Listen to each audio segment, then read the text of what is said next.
Hi, today we have Jason Vasser Elong. He's a writer, essayist, poet, and educator.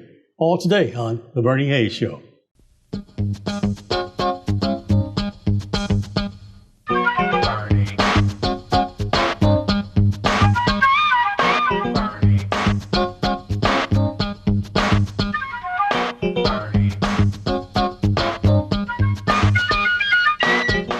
And welcome back, Jason Vasser Elong. Jason, welcome. Thanks. Thank you for having me. How are you doing? I'm well. How about yourself? Fine. Brand new book out called Shrimp. Absolutely. Tell us about it. Well, Shrimp is a look at identity in a post-colonial context. And it's a book I have been writing for a few years. I completed the project after doing my MFA in creative writing at the University of Missouri, St. Louis. So it's really a look at, how a person sees himself after learning about colonialism and slavery, and it really questions, where they fit in the midst of all of that. I see.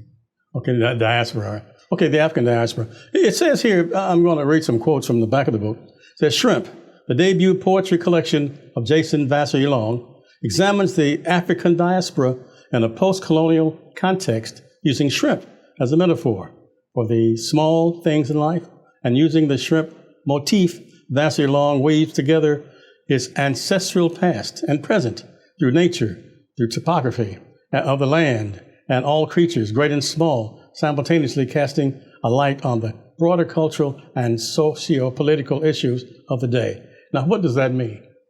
That basically sums up what my book is about. Okay. The title, Shrimp, has three different avenues in which it manifests itself.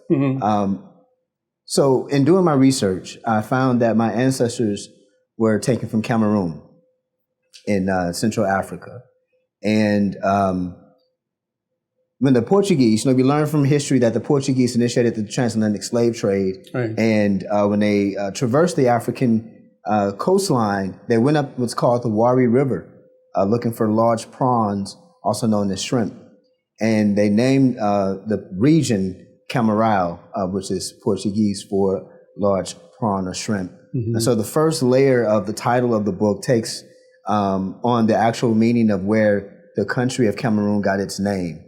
The second is, I've always been short. And growing up, people always made me realize that, and I was even called shrimp on several occasions as a demeaning term. And so I wanted to sort of use that derogatory term for my benefit, sure. To stand up for people who may be different, who may be teased because they're different. And so I wanted to take ownership of that. And so that's the second layer of the naming of the book. And then lastly, shrimp are scavengers. And so for me, shrimp become, these creatures that pick up pieces of the past, in an effort to put it all back together. And so the book had to be titled Shrimp for those reasons. Well, that's wonderful. It says, in Shrimp, Jason Vasser Elong, his words emerge from the waves and froth spilling out of the truths behind ancestry and individuality. Ron Austin wrote that. He's a professor. And what did he mean? Ron meant that, my book tells the truth that oftentimes is overlooked in society. Often people of color, particularly African Americans, sure. We're called black, and that's all we are to a lot of folks. We don't have a culture, we don't have a past.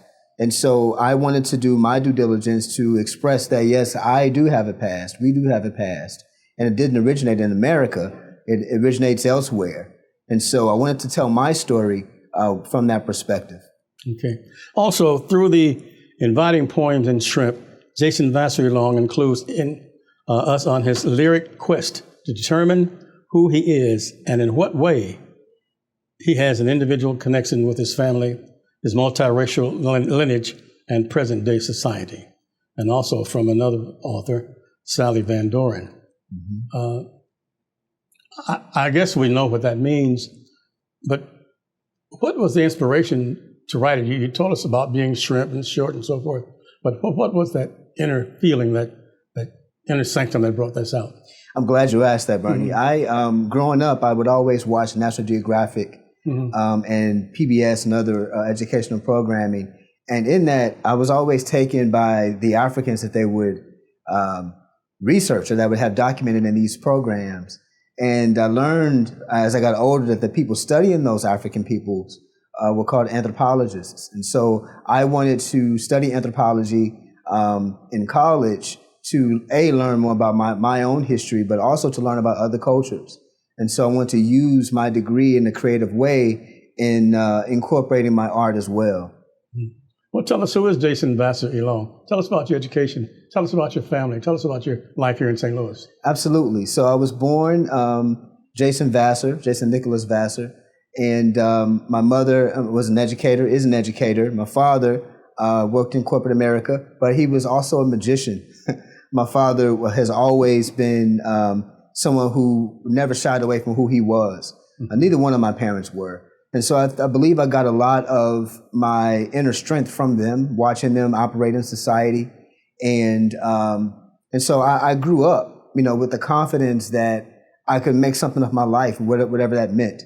And I found that in college, I was able to do just that with with studying science, but also with sharpening my art of using poetry to tell stories. What schools did you attend? I went to McClure High School. Actually, before that, I went to VAP Middle School, Visual Performing Arts at Marquette Middle School. Right. And that's when I first started writing poetry. And then I went to McClure High School, and I went to SIU Edwardsville. And then I ended up finishing my degrees at UMSL, the University of Missouri St. Louis. Wow. We have a lot in common ourselves right now at this point, because we're both associated with two universities, Harris-Stowe State University and Webster University. Tell us about that.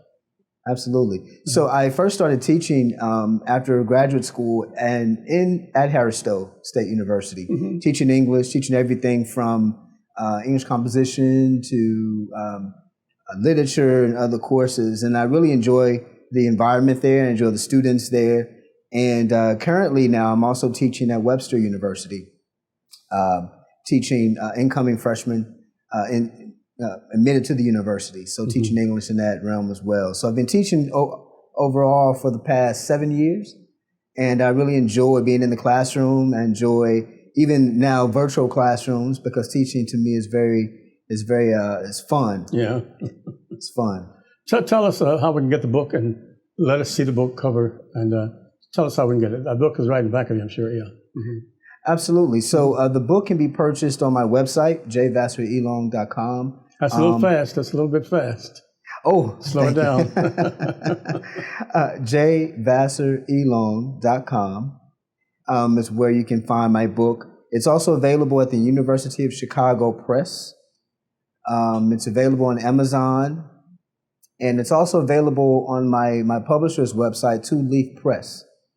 So if you go to any of those websites, you'll be able to find my book.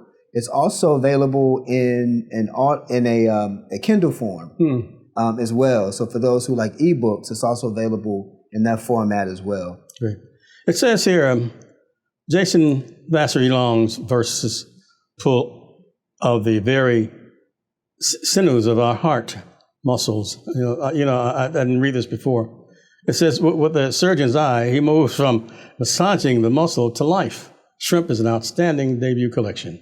So it also says here you're a poet and essayist, born and raised in St. Louis, and of maternal ancestral roots in Cameroon, which you've already told us.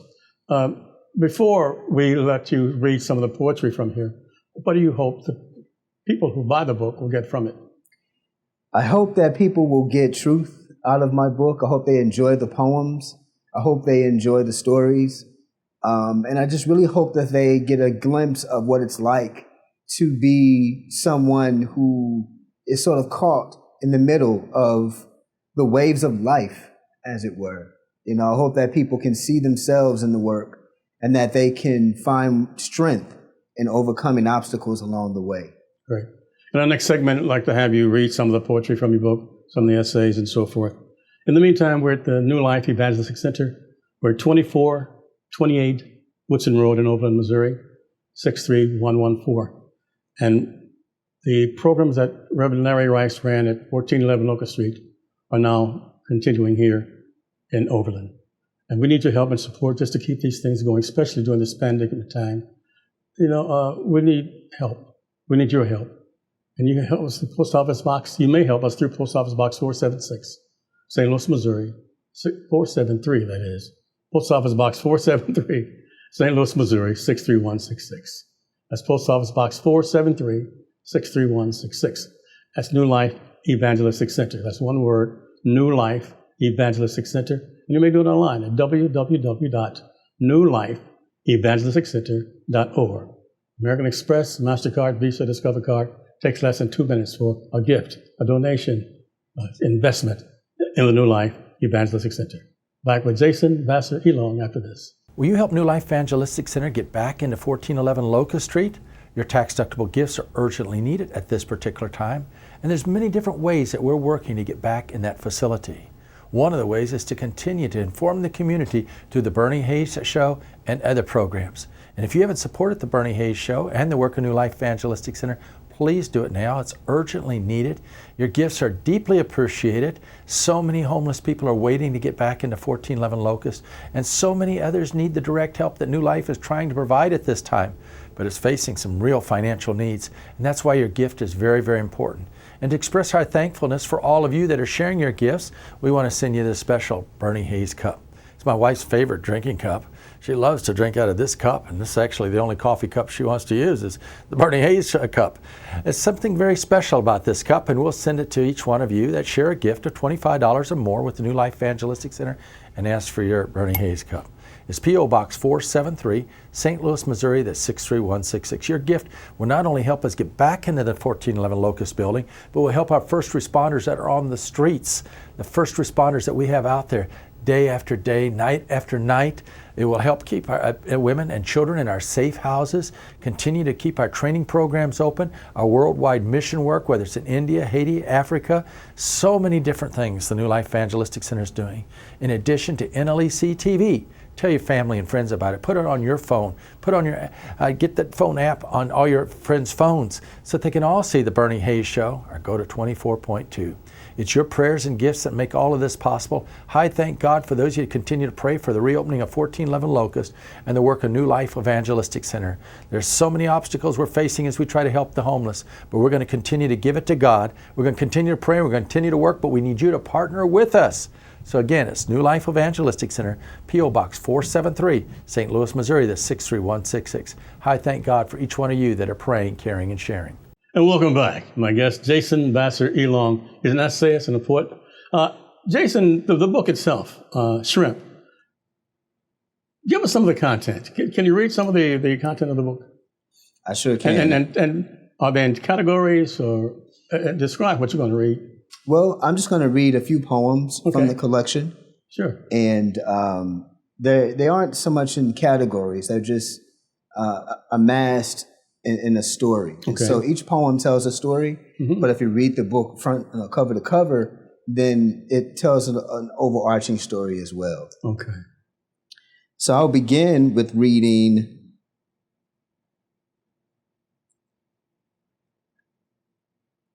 Let's begin with African. Okay. It's a short poem. It's going to be a good voyage? We're going to be on a good voyage, right? Yes. All right. Yes. African. My past and present. Ancestral. The mask looking back at me from the mirror. Wind quiet black. The sea is much larger than I remember coloring as a child, learning about maps, the world. To be face to surface feels like a dream without ever thought of land, with endless water, water bluer than I've ever seen, and at night, the stars are flames and cast iron. They are the beady eyes of my ancestors that watch over the ocean. It's water cleaning my bones, rattling in the silence when I'm alone. And my name tastes different on my tongue. Wow. That's nice. Continue. Give us a couple of more. Vasser. Vasser is my father's name, my name, and so this is my take on that. Okay. Vasser is Dutch for vase, or German for water. So white people tell me when they shake my hand after we introduce ourselves. They make a point to educate me and immediately express how they seldom meet people like me with that name, and that I have a strong grip before they list the other Vassers they know, questioning if we are related. I can only imagine that we are, but not in a way that stimulates a cheerful conversation. You seem to be proud of your Cameroon roots. How did you attach them? How did you research Cameroon itself and your ancestry? Well, I firstly went to AfricanAncestry.com. Mm-hmm. It's an African-American-owned DNA analysis company. And I traced my ancestry on both sides of the family, my paternal side and my maternal side. And paternally, my father's side, I learned that I share ancestry with people from Portugal, Spain, the Netherlands, and Great Britain. Okay. But on my maternal side, my mother's side, it came back Bambaleke from Cameroon. Mm-hmm. And so after learning about my ancestry, I wanted to learn about the culture. I wanted to learn about what it means to be Cameroonian, what it means to be Bambaleke from Cameroon. And so I ended up they have a blog. And so I went on the blog and I sent a message out to anyone who would listen that was from the country, that, knew of the culture, the language, what's the word for God, and what do people eat, I wanted to learn so much. And I befriended a young man by the name of Boris, and he and I have been buddies ever since. His father actually is a good friend of mine as well. Mm-hmm. So through them, I've been learning about the culture, learning traditional language, learning any and everything I could ever want to know about my African side. Right. And so it's been very, very worthwhile for me as a writer, but more so as a person. Donnell Powell at Harris State University apparently is very taken back with you. He liked the book and he liked you as a person. So he's almost responsible for you being here today because he really exposed me to you. Now I want to know why you chose to become a writer. I chose to become a writer because I felt like I had something to say. Mm-hmm. When I was in middle school, I would read a lot of the African-American authors and like Langston Hughes and Gwendolyn Brooks and others. And I wanted to tell my own stories. Something about their work resonated with me in a way that I felt it possible that I could write my own story. And so I began writing poetry as a young adult and into my 20s and my 30s. And I just it's something that's always been a part of who I am, mm-hmm. And I wanted to make a career out of it. And so I went to school to become a writer. Mm-hmm. Didn't have to go to school to become a writer, but I went to school to learn more about what being a writer is like, what it can be like. And I better know now, I have a better understanding now of what it means to be a writer after going to school and experiencing life and just being exposed to so many great writers that are out there, not just African-American, but many, many writers that are out there. I learned from all of them. Yeah. In your ascension to where you are now, in high school, grammar school, elementary school, in higher education, were you writing and did your peers know that you were a writer at that time? Did they see your writing? In high school especially? Well, in middle school, mm-hmm. yes. High school, no. In high school, my main mode of art was dance. I was a dancer. Okay. And so many people knew me as that. But when I got to college, I began to really explore poetry. I would do events on campus, and I would read poems and write poems for people as gifts to give to their significant others or whatever. Mm-hmm. And so I really started to be well known on campus as a poet. But I wanted to do something more with that work. And so I wanted to go to school to figure out what I can do with my work beyond college. Is your dream becoming fulfilled? It is becoming fulfilled. Mm-hmm. It is becoming fulfilled. I thank God for the opportunity to be in this position, to be a writer, to have added my voice to the conversation. And that's what's most important to me above anything else, is to be added to the conversation. And now, after I'm gone, someone to pick up this work and other works that I've done and just see what it was like for me. And maybe somewhere in there they can find solace in what it's like for them. Does faith play a part in your writing? It is. Mm-hmm. It is. In fact, one of the early poems in this book questions faith in a way of, wondering about colonization. The fact that I'm speaking English, that you and I are speaking English, is a direct reflection of colonization and slavery. And so it's been something that's been part of a question that I've always had, which prompted me to research my ancestry, because I knew I wasn't from England. I knew I was, there was something about me that was different, African-American. What was the African part? Sure. And so it set me on a quest to find that part of my life that had been taken. In the next segment, I want to come back and ask you about getting the book again, how we can purchase the book, and why we should purchase the book. In the meantime, we're at the New Life Evangelistic Center. 1411 Locust Street is closed now, but we're trying to get it reopened. We're at 2428 Woodson Road in Overland, Missouri. And we really would like for people to come by, donate some clothing, donate some PPEs, masks, disinfectants, and so forth, toothbrushes, socks, shoes. We need that. 2428 Woodson Road, Overland, Missouri. Back with Jason Vasser Elong after this. So many people need hope at this particular time. The coronavirus has destroyed hope in the lives of so many people. The ongoing reports of police brutality can wear a person down day after day, week after week. That's why I thank God for the Zaki Baruti show and Burning Hay shows and other shows that New Life Evangelistic Center is able to give you on NLEC-TV or 24.2, but we must do even more. And that's why I thank God for their partnership, so that together we can offer people direct help. Those that are homeless, a place to come and live. Those that are hungry, food. Those that need help on the utility assistance, direct assistance. And all this is possible because of each one of you that are partnering with the New Life Evangelistic Center. You can do that by sharing your much needed gift with New Life Evangelistic Center at P.O. Box 473, St. Louis, Missouri. That's 63166. You give online at nlecstl.org. It's your partnership that makes it possible for New Life Evangelistic Center and its growing team of workers to be there when people are hurting. So join us in helping people be set free from the cycle of homelessness. Please share your much needed gift now. It's New Life Evangelistic Center, P.O. Box 473, St. Louis, Missouri.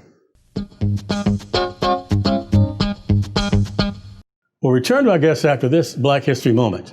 Our subject for today, Thelma Mothershed Ware, who made history as a member of the Little Rock Nine, the African-American students involved in the desegregation of Little Rock Central High School in 1957. Despite daily tormenting from some white students at Central, she completed her junior year in the formerly all-white school during the tumultuous 1957-58 year. Because the city high schools were closed the following year, Mothershed earned the necessary credits for graduation through correspondence courses and by attending Sumner High School here in St. Louis, Missouri. She received her diploma from Central by mail.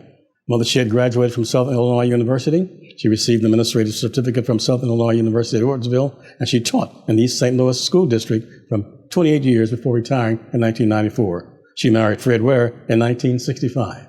Thelma Mothershed Ware. NLEC-TV will continue to bring you wholesome family programming, plus many, many community shows that you only can see on NLEC-TV. It's very important you bring it up on your iPhone, the NLEC-TV app, or continue to watch it on 24.2. You'll be able to continue to see the Berne Hay Show, Zaki Baruti. You'll be able to see Transformation Church with Pastor Burris. In addition to that, you'll be able to see our Here's Help programs and news and views, and so much more new and creative stuff that's going to be brought to you on NLEC TV. If you have questions on how to get that app on your iPhone or how to tune in 24.2, call now 314-436-2424. It's NLEC TV that's going to continue to bring you the best in wholesome community, family, entertainment, and renewable energy programming. So be sure you stay right there on NLEC TV. For further information, call 436-2424.